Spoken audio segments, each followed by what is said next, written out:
are some of the headlines we are featuring today from your favorite news outlets at offthepress.com. As the national debt continues to grow under President Biden, the rate of borrowing is starting to scare fiscal hawks.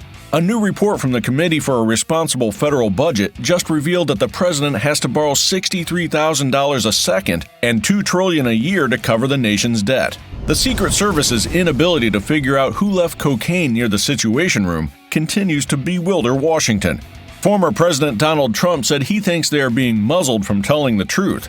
And it turns out the agency didn't even ask first son Hunter about the drugs. Tucker Carlson got his first big ad deal for his new Twitter show. It's a $1 million buy from an anti-ESG app, and number 1 ranked Carlos Alcaraz defeated number 2 ranked Novak Djokovic over 5 sets Sunday at Wimbledon.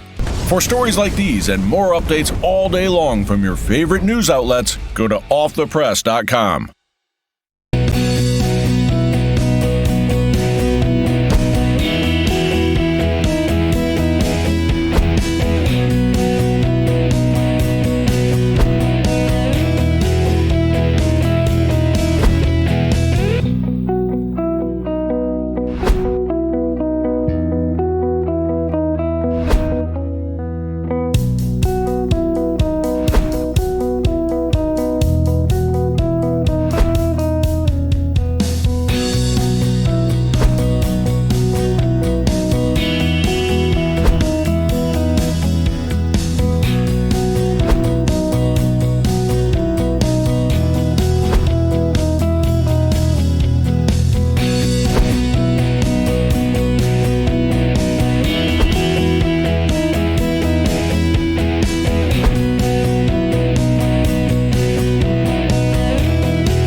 Live, America's fastest growing news program.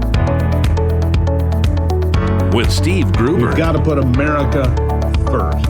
You do that by voting and bringing your friends to do the same. Delivering the latest news, observations, and opinions.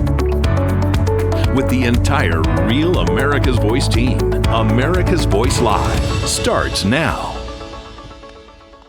Welcome to America's Voice Live. I'm Steve Gruber. Today, Monday, July the 17th. Let's get to the day's top stories, and thank you for being here. I hope you had a great weekend. A typo has sent millions of sensitive military emails to the country of Mali, who just so happens to be friends with Russia. Lieutenant Colonel Alan West would join me to talk about that mistake. Then Iran's morality police, they're back, ready to enforce Islamic dress codes on women, of course. We'll have that. And later, Congressman Tim Burchett from Tennessee will join me with his thoughts on the White House cocaine saga. We'll talk more about that in just a moment, too, because those stories and more coming up on America's Voice Live. Now, the race to the White House getting hotter by the day, along with the rhetoric of those on the campaign trail. But right now, the indication from nearly all observers is that there will be a rematch of the 2020 race for president. Now, I've been telling you for a long time, for months actually, that the power brokers both in Washington and, of course, globally, while both Joe Biden and Donald Trump forced to the sidelines with new candidates on the ballot. So far, that has not happened, but I believe that at least Joe Biden will be pushed out of the race. Donald Trump, certainly more problematic for the puppeteers to dispose of, at least so far. So let's start the week looking at the possibility. We'll take the possibility of a rematch, even though I think it's not likely to happen. But we'll reflect on some of the things that have happened over the past few days and kind of get everybody up to speed. First of all, why does Joe Biden keep nibbling on children? Honestly, what are you doing? And what the hell is wrong with Democrats? I mean, this guy is a serial offender in this regard. I mean, how many kids have to be nibbled, sniffed, or groped before somebody on the blue team, for the love of God, makes it stop? I'm sorry, that's nauseating. Scaring the hell out of the kids. Stop it. It's not your grandkid. What would you do if this was your kid or grandkid? It's not endearing. It's not grandfatherly. It's damn well creepy, and everyone knows it. That's just one thing that's happened over the past few days. How about the Secret Service closing the investigation into the cocaine found inside the West Wing? very near, of course, the renovations that are being done at the Situation Room. Now, they didn't even look into this case for 2 weeks before declaring it could just never be solved. I mean, really? That should give us all great confidence. Cocaine can be delivered to the White House. It clears security. It's missed by every single camera, and there's not a fingerprint and no way to narrow down how it got there. It's a damn good thing it wasn't anthrax or fentanyl. I mean, would the Secret Service throw in the towel on that after a few days, too? I don't think so. Nobody believes the Secret Service cannot solve the mystery of the cocaine inside the West Wing, but the Biden administration keeps peddling the lies. Fire up the gaslighting, everybody, because here it is. Certainly you can understand that Americans, many of them, first of all, are aghast that there was ever cocaine in the White House. We heard that there were reports of marijuana a couple of times found there last year as well. But more importantly, that it's case closed. In less than 2 weeks, we know nothing about who brought this in, inability to track people, no surveillance cameras. What if it was something much more dangerous? Well, again, I can't really speak to the investigation that was done by the Secret Service. They did the best they could to track down how it got there and who it might have belonged to, and they were not able to come up with any forensic evidence that proves it. But of course, look, we take this seriously. That's not the kind of thing we want to see happen. Now, it did happen in a visitor's lobby area just outside the main West Wing. So it was a highly trafficked area. We're going to take a look at how that happened. And obviously, if there's things we can do to prevent that in the future, certainly we'll do that. Nobody's happy about this. Nobody's happy about this. That's not true. Yeah, it's just too hard to figure out who brought blow into the White House. I mean, why do you think they call it the White House? Anyway, new game, eat a powdered, just listen to me. Here's the new game. Eat a powdered donut and don't look like you were just in the West Wing. There's your new game. Now, look, of course, everyone's lead suspect is the first son and first junkie, Hunter I Love Crack Biden. But the administration continues to hide behind the whole narrative of he was at Camp David, not the White House. But just like the laptop getting a free pass, people wonder if the human snowplow is getting another free pass at our expense as well. At Turning Point USA over the weekend, Don Jr. told the crowd what the deal would have been if it had been his laptop, for example. Listen. Do you know what my father would have done to me if it was my laptop?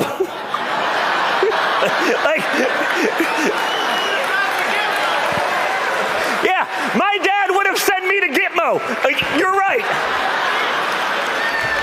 I think Junior would, in fact, be in Gitmo if he'd had a laptop with those kinds of tawdry images and incriminating evidence piled upon it. So what about other candidates in the race for the White House besides Joe Biden? How are they spending their time right now?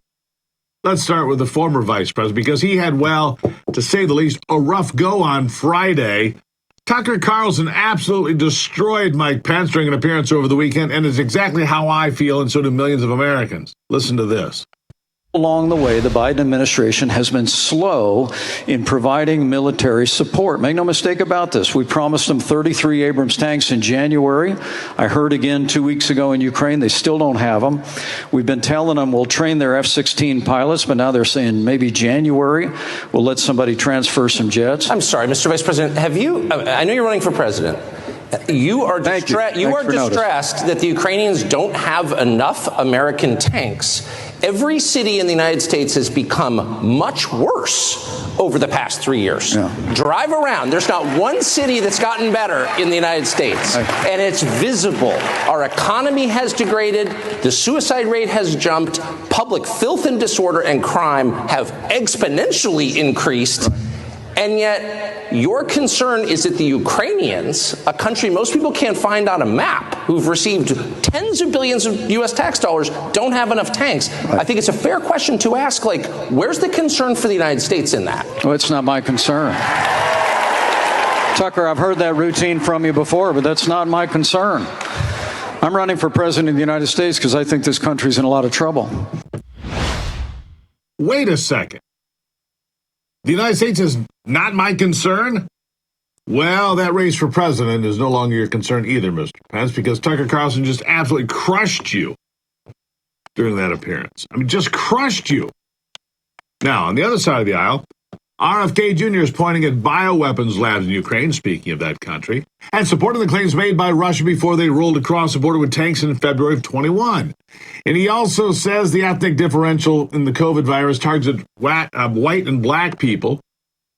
He says the COVID virus targets white and black people specifically. Is he crazy? Is he wrong? You decide. Listen.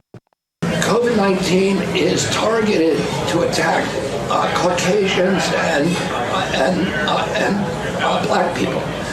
The people who are most immune are Ashkenazi Jews and Chinese.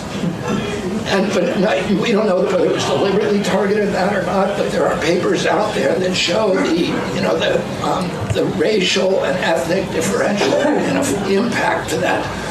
We do know that the Chinese are spending hundreds of millions of dollars developing ethnic bioweapons, and we are developing ethnic bioweapons. That's what all those labs in the Ukraine are about. They're collecting Russian DNA, they're collecting Chinese DNA, so that we can target people by race.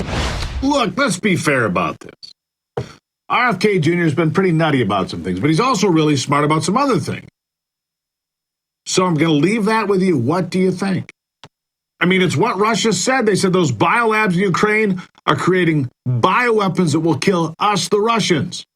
It's one of the reasons they say they went into Ukraine, was to stop that and the Nazis and other things. Is RFK crazy or is he onto something? Which brings up the topic of debates. I mean, is this the kind of thing that could be in front of the American people in prime time? Think about that. What about a debate between President Joe Biden and RFK Jr.? Well, this guy has quite an opinion on whether it will ever happen. Listen. I actually think he can't do it, if you want to know the truth. I don't think he's capable of doing it. But why would he do it? Especially because of that. Why would he do it? If he's got a 30 or 40 point lead, which is what he's got, I mean, I don't think RFK expects that he's going to be debating. He's a very smart guy, by the way. I don't think he expects to be debating Biden. You've spent time with him, RFK. Tell me about him. I have. Is he a formidable competitor? He's a very smart person, yeah. I know a lot of the members of that family, and, you know, he's a very smart guy. And he's hit a little bit of a nerve. I think he really has. And a lot of Democrats I know want to vote for him. But again, if he's at 20% and if Biden has a big lead, number one, Biden can't debate him because he's not capable. And number two, why would he debate him? For that reason, but also, why would he debate him if he's probably got it locked up? I don't see RFK Jr., I don't see him getting the nomination under any circumstances. Yeah, we'll see what happens there. You wouldn't think so. But then there was an upstart senator from the state of Illinois, junior senator, who hadn't been there very long. Nobody thought that guy, Barack Obama, would be president either. So stranger things have happened. And if that's the case for the Democrats, what about Republicans? What will be in store coming up next month? How many candidates will be on the stage to field questions en route to the first votes that will be cast on January the 15th now, 2024 in Iowa? Well, Donald Trump says he doesn't know if he'll do the GOP debates coming up next month either. Here's why. We have a lead of 50 and 60 points in some cases, and some of these people are at zero. Ron DeSantis, as I call him, or DeSanctimonious, is down to, he's in the teens now, and I'm at 50 and 60 and 65, and even I saw one today at 70. And so you're leading people by 50 and 60 points, and you say, why would you be doing a debate? It's actually not fair. Why would you let somebody that's at zero, or 1 or 2 or 3, be popping you with questions? Well, I mean, do you see any risk that if you don't show up, or Ron DeSantis has a good night and it cuts into your lead? Or somebody else has a good night and cuts into his lead. Because that's what's happening. He's going down and a couple of them are going up. I think Vivek has done a very good job, frankly. I think some others have done a good job. So I haven't really made up my mind. Here's the other thing. The new campaign numbers just came out. Donald Trump has more cash on hand than anybody in the race. You know who's number 2? Tim Scott of South Carolina. Biden's 3rd. DeSantis is 4th. But isn't that remarkable? Donald Trump and Tim Scott have the most cash of anybody in the race. So let's take a look at the moment and what will be the biggest concerns for voters. Clearly, we've seen that the war in Ukraine is on the list. Americans paying the bill, that's not popular. Nor is the open border or the explosion in crime rates across this country. But we all know it comes down to the pocketbook oftentimes, setting your money on fire. And that means the economy will certainly be number one unless something big happens in between now and 24 November, which it could, of course.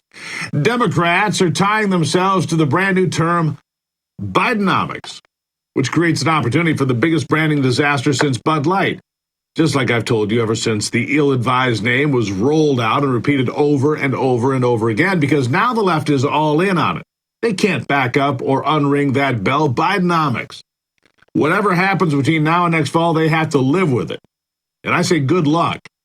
Real actual prices are up by 16.6%. Real wages are down by 3% since Joe Biden took office.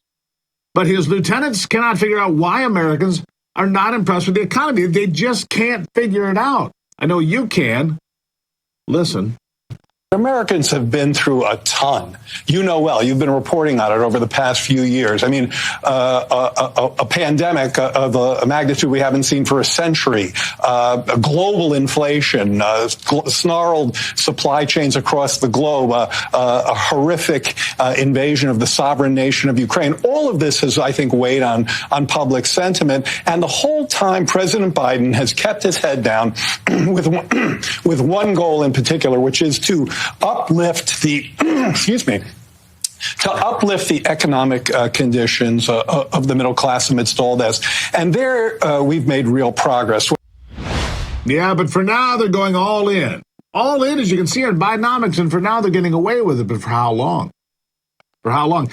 Bernstein there is among those lying about the economy, claiming buying power is up when, as I said, real hourly wages have dropped 3%, and real average weekly wages have fallen 3.6%.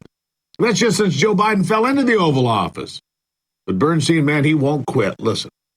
If you look at the 80% of the workforce that's blue collar, that's non-manager, middle paid workers, their pay is up 1.6% over the past year. It's up almost 3% since pre-pandemic. And, you know, that kind of buying power, again, feeds back into the economy, helping to push the kind of momentum we've seen. Wrong. Lies. It's all gaslighting.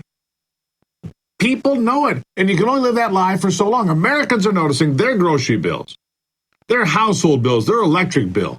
The cost of living is hitting them in the face every day. And if recession hits, even a slowdown economically that they try to call something else, and you can bet on Americans noticing that they've lost their job when that happens, the real question will be this: will American voters wake up and make the right choice?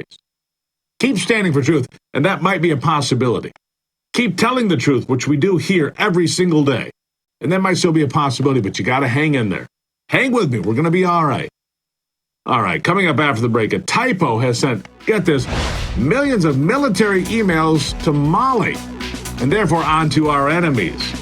Lieutenant Colonel Alan West will be here to discuss that. We'll be next right here on America's Voice Live.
Well, we see stories like this. I'm just going to be honest. Too often we see stories like this because I saw this cross around. I'm like, really?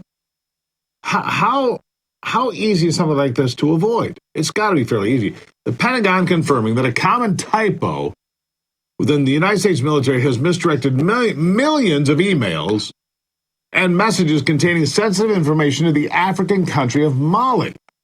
The issue comes from the U.S. military's domain .mil. It's used for emails and so forth in the military as in MIL military, right? It's commonly mistyped as .ml, which is the domain for Mali government officials. The leak has resulted in the exposure of unclassified but sensitive information, such as diplomatic documents, tax returns, passwords, and the travel details of top officers. And if you're giving away passwords, well, then you're giving away keys to the kingdom, aren't you? The Pentagon acknowledging the issue in a statement saying emails sent out outside the .mil domain are typically blocked. News of the leak comes just days after China-based hackers gained access to U.S. government emails and officials, including Gina Raimondo, the Commerce Secretary, through a Microsoft cloud system. Just one mess and one misstep after another. Here to discuss it and what it could mean, retired Lieutenant Colonel Alan West. Colonel, good to see you. Good to be with you. Mali's good, close friends with Russia, not with us, with Russia. And so therefore Russia shares with China, China shares with whoever. I mean, this is just so, it's just sloppy and reckless. I don't know how, it's just incompetence. I don't know how else to term it any other way, because if you know this is happening or it's a common misspelling, do something different, and they didn't. Yeah, it's absolutely crazy because I remember using .mil in my time in the military, and one of the things, if you mistype some portion of that address in there, you should get some type of flag, some type of warning. But the American people should really be concerned because this comes on the heels of what happened with the Massachusetts National Guard troop who, from some kind of reason, got access to classified information he did not have a need to know, and he was putting it out there onto the internet. And so we continue to see this lack of discipline. We continue to see this lack of competency. But I can tell you that we have a military that's absolutely outstanding when it comes to pronouns, and when it comes to gender dysphoria, and when it comes to all of these different pride celebrations that they had on installations. But if you can't do the very basics, then how are you going to be able to be on the battlefield and defend this great nation? Yeah, well, exactly right. And it's just one misstep after another. I mean, here just a few days ago, we saw the President of the United States out there saying, well, they're out of 155 millimeter howitzer rounds in Ukraine. Basically, and by the way, we're running low. And did you see the numbers now to restock these inventories? They're talking about years and years and years. One of those things that they need to restock, the missiles that they use, right? Yeah, 18 years. The Javelin. 18 Javelin years. I mean, missiles. how is that possible? Yeah, the Javelins, 18 years. How is that possible? Well, javelins and Stinger missiles, because for whatever reason, someone's asleep at the wheel. And again, the focus of this Biden administration is really not on the core competencies and capabilities and capacities of our military. It's on all of these social engineering things. And that's why the National Defense Authorization Act was so important. And hopefully Republicans stick to their guns and we start talking about military readiness and not leftist wokeness. Because having been an artillery officer, if you do not have enough rounds to be able to qualify your artillery crews, well, guess what? Then they're unqualified artillery crews. And how are you going to be ready to deploy into a combat zone and put steel on target, as we said? So these are things that are going to come back to bite us in the latter years. And somebody somewhere in the logistics side of the house, with production and manufacturing of the ammunition that's needed to sustain our readiness and these capabilities, air defense artillery, the anti-tank systems, and the 155 millimeter howitzer systems, they've been asleep at the wheels. But again, look at the focus of this Biden administration. It's everything that has nothing to do with readiness and everything that has to do with leftist wokeness, CRT, DEI, and all these things. Here's my question, right? We're spending all our time learning pronouns and we're not building the munitions we need. But here's the question. If we're really short on javelins and howitzer rounds and Stinger missiles and the whole list of whatever we're short on, and that the president told the world, he announced to the world that we're short on ammunition, and now they're all going, really? So what happens if we have a conflict with Iran? something happens with China. Pick your place where we've got a hot spot in the world, and all of a sudden we're short because we sent all of our gear to Ukraine to do what? Do the job of Europe? I mean, that's what I find infuriating. We're picking up the tab for the war in Ukraine. We're sending all the ammunition. We're sending all the gear. Europe is not pulling their weight, and I say this again. Where am I wrong? No, you're not wrong. And it reminds me of when we had the Clinton administration and we did not have enough small arms ammunition to be able to qualify soldiers on their personal weapon. I remember the tankers that I had were friends of mine. They were out doing tank tactics in golf carts on golf courses because they did not have enough fuel and also the spare parts to make sure that the M1 Abrams tanks were being taken care of. So we're getting to that decrepit situation once again, and the sad thing is that we're advertising it out there all across the world. The bad people are looking at us, and when you put a picture of a fat, overweight, gender dysphoric major holding, rainbow flags out there on the, and you support that, well, guess what? People not only see that we're not ready with our materiel, they see that we're probably not ready with our personnel.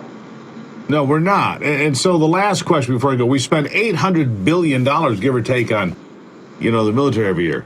You would think you could find the ammunition for whatever weapon you need. That would be pretty standard. I'll give you the last word. Yeah, you would think so, but when you have all of these new political commissars that we're called DEI, commissioners and offices where people are making $200,000 to $300,000 a whack, that shows that the emphasis and the attention of this administration is on the wrong places. So hopefully we can have a final National Defense Authorization Act. It's over in the Senate side now that will focus on our military readiness and not leftist wokeness and puts America first and not Ukraine first. Yeah, that's the problem. Needs to be America first. Mike Pence should have learned that before he sat down with Tucker Carlson, but it's too late for that now, isn't it? Colonel, thank you for being here. My pleasure. Thank you, Steve. All right. Coming up after the break, the morality police have returned to the streets of Iran, and they're ready to enforce Islamic dress codes on women, of course. That story and more coming up on America's Voice Live on a Monday.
Well, there's a missing persons alert today. Pete Buttigieg, the transportation secretary, missing again.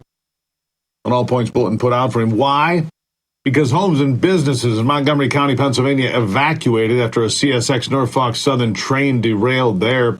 Police say the derailed train cars did not pose a threat to the public, as they were only carrying silicone pellets. Pete Buttigieg, on their hand, does pose a threat to the public. Sources initially said that 15 to 20 cars with reported hazardous materials derailed, sparking a level 2 hazmat response. First responders are on the scene, and police say residents and businesses closest to the site were evacuated out of an abundance of caution. Photos of the derailment show multiple cars toppled off the tracks, which appear to be bent. Yeah, that happens. Precautionary evacuations have occurred at the residents and businesses closest to the scene. It's now believed that further evacuations will be needed, but who knows, maybe they'll just start lighting stuff on fire. No known injuries at this time, according to officials. It's unclear what caused the train to go off the tracks. The incident follows the derailment in East Palestine, Ohio, earlier this year, which caused environmental problems that were also felt in the state of Pennsylvania and political problems felt in the West Wing. Iranian authorities have announced a new campaign to force women to wear the Islamic headscarf, and the morality police have returned to the streets in strength. 10 months after the death of a woman in their custody sparked nationwide protests.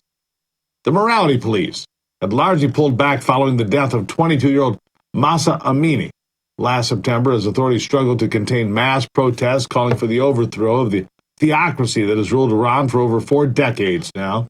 The protests largely died down earlier this year following a heavy crackdown in which over 500 protesters were killed, nearly 20,000 that is, detained. But many women continue to flaunt the official dress code, especially in the capital of Tehran. But now the morality police were only rarely seen patrolling the streets, and in December there were even some reports they had been disbanded. But don't kid yourself. Authorities insisted throughout the crisis that the rules had not changed. Iran's clerical rulers view the hijab as a key pillar of the Islamic revolution that brought them to power, and consider more casual dress a sign of Western decadence. Well, we'll stay on top of that one. Borrowing a tactic from former President Donald Trump, 2024 Republican Oval Office hopeful Vivek Ramaswamy has released a list of conservative potential Supreme Court nominees.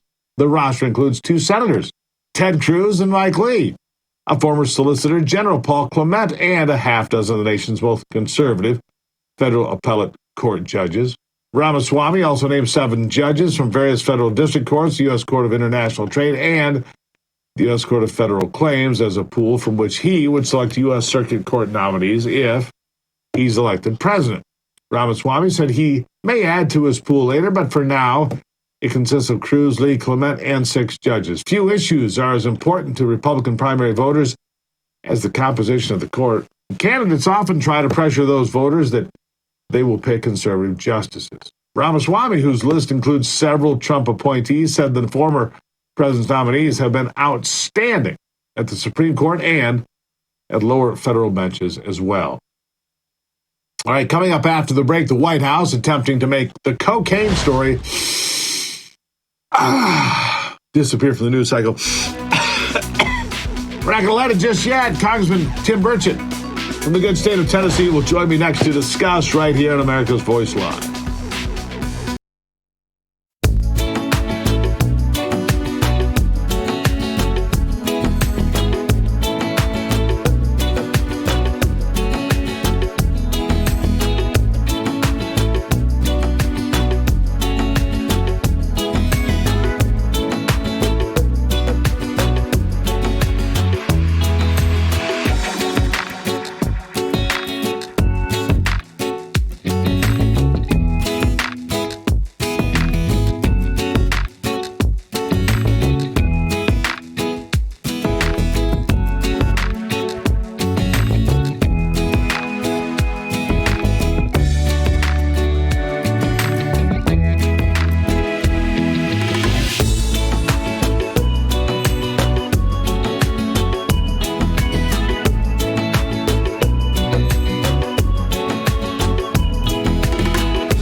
Well, you heard this. I know that the Secret Service has announced, they did it Thursday, it had closed its investigation to who left cocaine in the White House.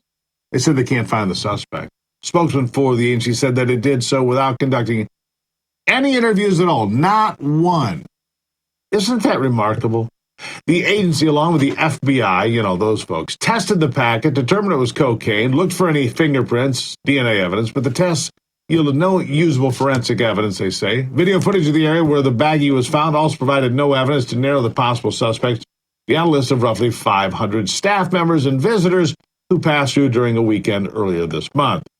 The whole thing seems pretty fishy. Joining me now to discuss this is the congressman from Tennessee, Tim Burchett. Congressman, thank you for being here. Thank you for having me on, brother.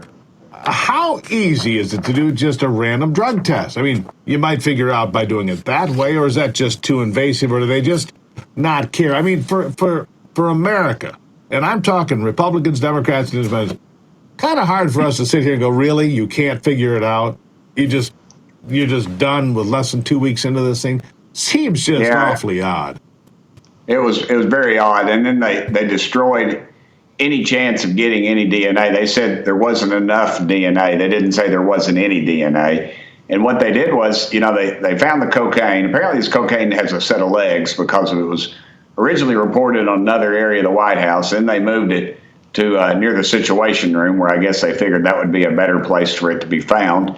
And they found the one cubby hole where there is no cameras to claim it was be found. They don't have the key to the locker, so it still remains to be seen how they found it in that locker.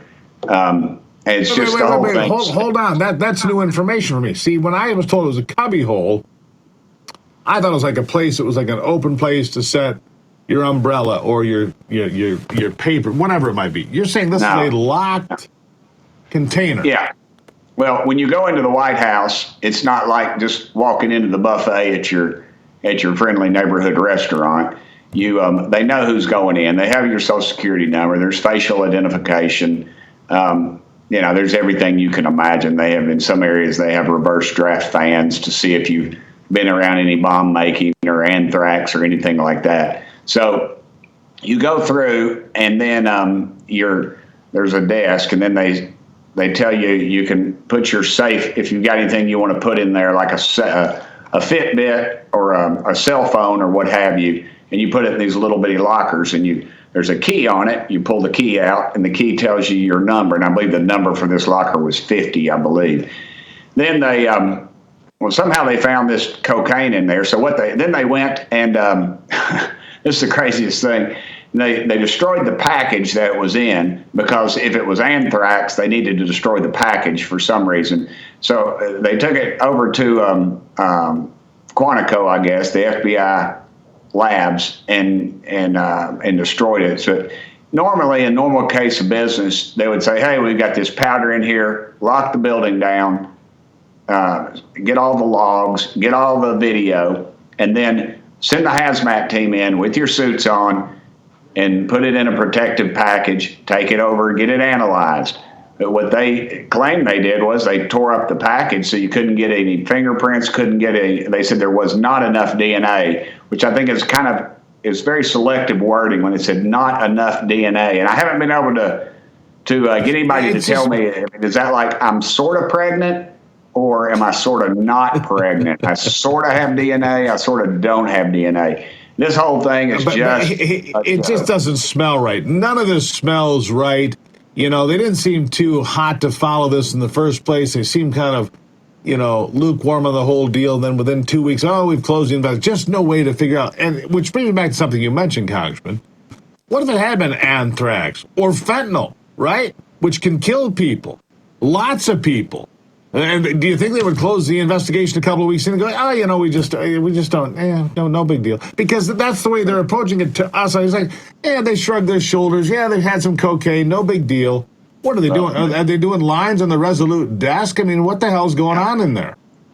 I don't know. They're doing a rail when they walk in. I'm not sure if that's the price of admittance or not, but what I think is they know who did it. They knew pretty soon afterwards.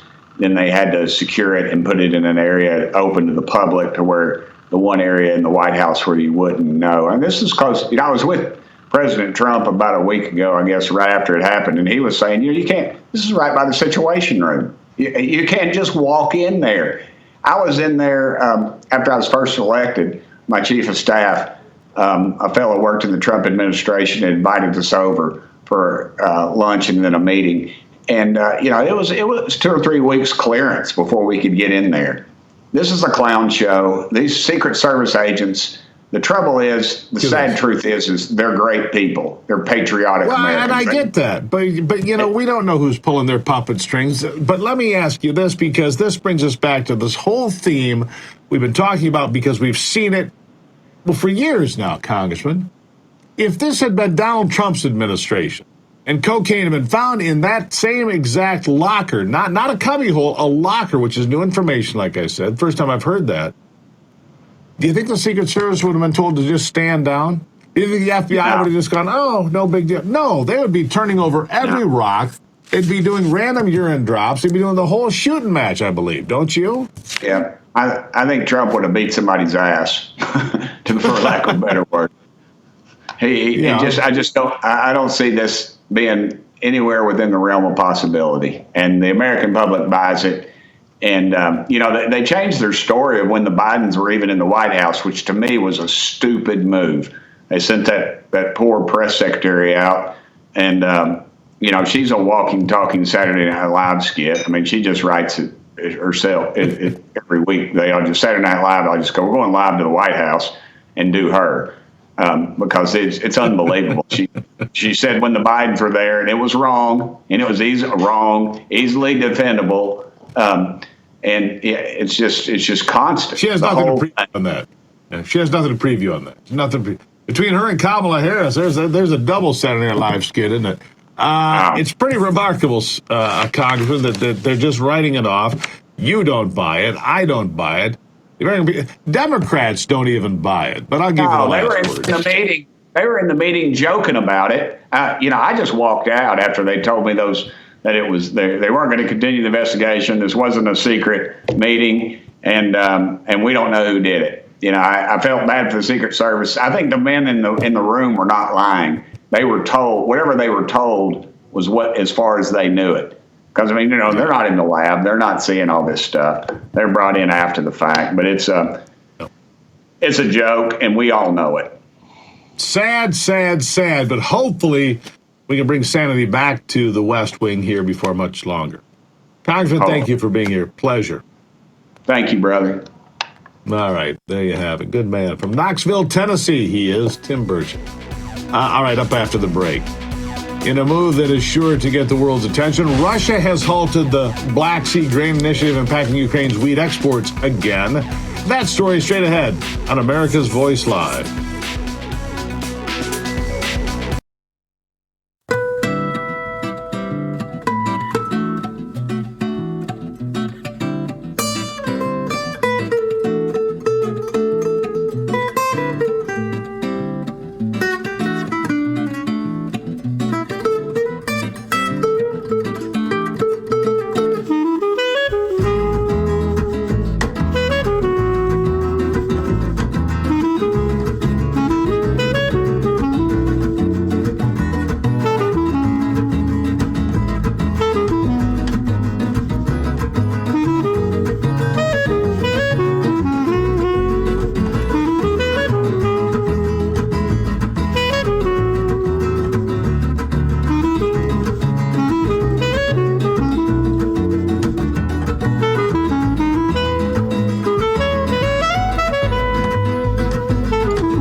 Well, Russia has now halted the Black Sea Initiative, impacting Ukraine's wheat exports to Africa, the Middle East, and Asia. Russia claims shipping and insurance restrictions are hindering their exports. This agreement crucial for food security, and its loss worsens the already high costs and, well, some people claim climate-related challenges in the food supply. I always thought that heat and water created food, but who am I to say? Kremlin spokesman Dmitry Peskov announced the suspension, stating that it will continue until Russian food and fertilizer exports meet their demands. Ukrainian advisor Mikhailo Podolyak anticipated this move, calling it political theater. Moreover, the suspension violates a previous agreement between the United Nations and Turkey. As a result, wheat prices rose by 3% to $6.81 on a bushel Monday. Peskov assured that Russia will resume the initiative once their demands are fulfilled. Of course they did. Florida Governor Ron DeSantis made news this weekend, stating he would consider Iowa Governor Kim Reynolds as a running mate. However, Governor Reynolds went on Fox News this morning and said she is way too busy. Listen to this. If Ron DeSantis did win the primary and ended up becoming the president, would you accept his offer as vice president? Well, thank you for the question. I appreciate the comments. But look, I am so focused. We are implementing the boldest universal school choice plan in the country. I just called a special session last week. We passed fetal heartbeat bill. And I actually cut state government. I cut 21 agencies from my cabinet, and we're implementing our alignment bill. So I'm busy working on being governor of the great state of Iowa, and I'm already working on cutting taxes again next year. So that's my focus right now. Yeah. President Donald Trump took to truth last week, saying that he endorsed her. When Reynolds fell behind, he said he did big rallies for her, and she won, quote, now she wants to remain neutral. DeSantis praised Reynolds as one of the top public servants in America, criticized former President Trump for his recent attacks on her. Reynolds has previously made it clear that she's not interested in being anyone's vice president, nobody's running mate. As of last night, a straw poll, a turning point, shows President Trump polling at 85% among the faithful. Yeah, he is by far your front runner at this point. China's second quarter GDP fell short of expectations, growing only 6.3% compared to last year. Analysts had hoped for 7.3%. Unemployment hit a record high at 21.3% rate among young people aged 16 to 24 in June. The challenging international environment, the National Bureau of Statistics said it remains optimistic about achieving the 5% growth target for 2023. Retail sales rose by 3.1% in June, slightly below expectations, with catering, sports, and entertainment, along with alcohol and tobacco, rising the most. Well, people are having some challenges. Industrial production exceeded forecasts, rising 4.4%. Real estate investment declining. Infrastructure growth is slowing. Unemployment in cities stood at 5.2% in June, while domestic travel is recovering. Overall spending remains well below pre-pandemic levels. Beijing is extending property support and export measures, but remains cautious due to rising local government debt. Sound familiar? Yeah. Well, the Seventh Circuit Court of Appeals has upheld the right of a Catholic high school to terminate guidance counselors who entered into same-sex marriages. Michelle Fitzgerald was terminated after the school learned of her marriage to a woman, while Lynn Starkey, a co-director of Ron Colley's guidance program, had her contract not renewed. Both Fitzgerald and Starkey filed lawsuits under Title VI Civil Rights Act of 1964. However, the court supported the school's decision, citing that same-sex marriages contradicted the school's religious mission. You think? These employees willingly agreed to a code of conduct that prohibited such behavior, emphasizing their obligations and the concept of scandal in Catholicism. Numerous cases are heading to the Supreme Court seeking to ensure religious institutions can hire individuals who align with their values and their teachings. We'll see how it plays out. We'll stay on top of that one for you. We'll get back to the news after a quick break and a message from our sponsor, Birch Gold. As central banks in countries like China, India, and Australia begin transitioning to a digital currency, well, the Federal Reserve has been contemplating the very same thing for you right here in the United States. With a digital currency, the government could track every single purchase you make. Officials could even prohibit you from purchasing certain products, or even easily freeze or possibly seize part or maybe all of your money. If you don't think so, look what happened to Greece during that debt crisis a few years ago. These are some of the reasons concerned Americans reach out to Birch Gold. They want to have physical assets that are independent from the United States dollar, gold. And gold held in tax retirement sheltered accounts are good news. Learn if gold is right for you. Text America to 989898 and they'll send you a free information kit on gold. With an A-plus rating and thousands of satisfied customers, countless five-star reviews, Birch Gold has been helping my listeners from the very beginning. Text America to 989898 and claim your free information kit on gold. Because if a central bank digital currency becomes reality, it'll be a nightmare. And it'd be nice to have some gold to depend on. Now, wouldn't it? The answer you're looking for there is yes, Mr. Gruber, it would. All right, after the break, we will have a story that reminds us of how wonderful America is, plus your answers to America's Voice question today. Who would make the best running mate for Donald Trump in 2024? Think about it. I'll be back.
Well, we always take time out of the program talking about what makes America great. Usually it's you, but sometimes it just goes to the dogs.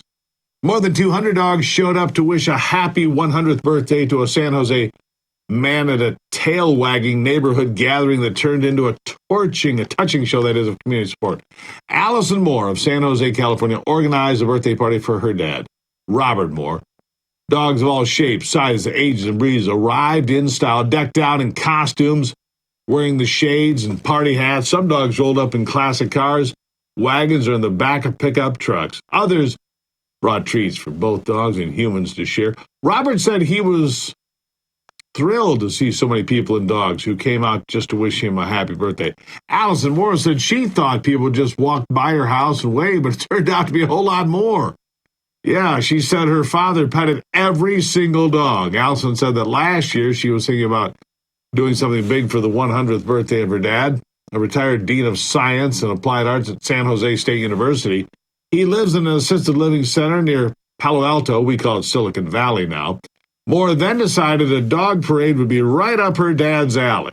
The next step, Moore said, was finding a few people who would be willing to bring their dogs to her house to say happy birthday to Dad, so she posted an invitation on neighborhood websites. Moore said she contacted the people on her street and her church and also invited her friends with dogs. She thought if maybe 20 dogs showed up, it'd be a success. When she saw the swarm of people coming from every direction at 11:05, she just said, "Oh boy," and she started crying. The line included many people of all ages with cards, posters, small gifts for Dad, as well as people with and without dogs who just wanted to wish him a happy birthday. Aside from watching her father relish the moment with his furry friends, lots of them, Allison said the parade was a reminder of the good in the world. He looks good in shades, doesn't he?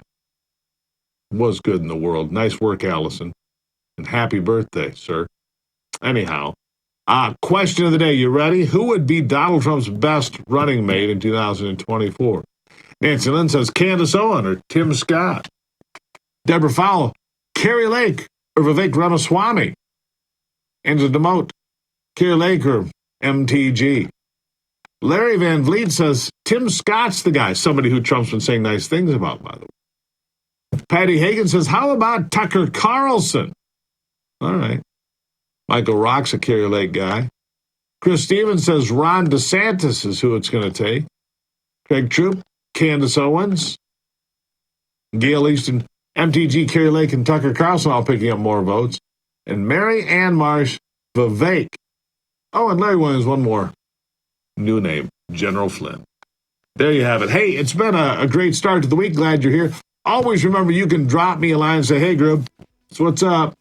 Go to stevegruber.com. Drop me a note. Say, hey, Grub, so what's up? Good, bad, indifferent. And don't forget to start your day tomorrow with me. I'll have plenty of coffee, so should you. At 6 a.m. right here on Real America's Voice, the Steve Gruber Show will kick off the day and see you back here for America's Voice Live.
Here are some of the headlines we are featuring today from your favorite news outlets at offthepress.com. As the national debt continues to grow under President Biden, the rate of borrowing is starting to scare fiscal hawks. A new report from the Committee for a Responsible Federal Budget just revealed that the president has to borrow $63,000 a second and $2 trillion a year to cover the nation's debt. The Secret Service's inability to figure out who left cocaine near the Situation Room continues to bewilder Washington. Former President Donald Trump said he thinks they are being muzzled from telling the truth, and it turns out the agency didn't even ask first son Hunter about the drugs. Tucker Carlson got his first big ad deal for his new Twitter show. It's a $1 million buy from an anti-ESG app, and number 1 ranked Carlos Alcaraz defeated number 2 ranked Novak Djokovic over 5 sets Sunday at Wimbledon. For stories like these and more updates all day long from your favorite news outlets, go to offthepress.com.